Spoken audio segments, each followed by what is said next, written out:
18.24কে শতকরায় প্রকাশ করো।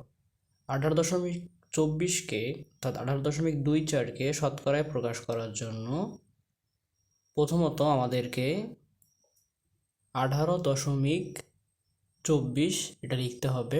লেখার পর আমরা জানি যে কোনো কিছুকে শতকরায় প্রকাশ করার জন্য তার সঙ্গে 100 দিয়ে গুণ করতে হয়, এই জন্য আমরা প্রথমে এখানে 100 দ্বারা গুণ করব।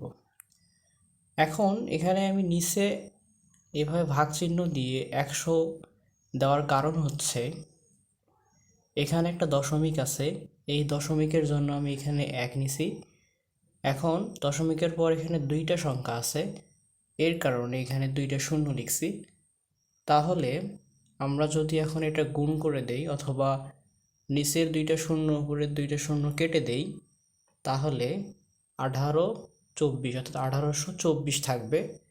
তাহলে উত্তর হবে 1824%।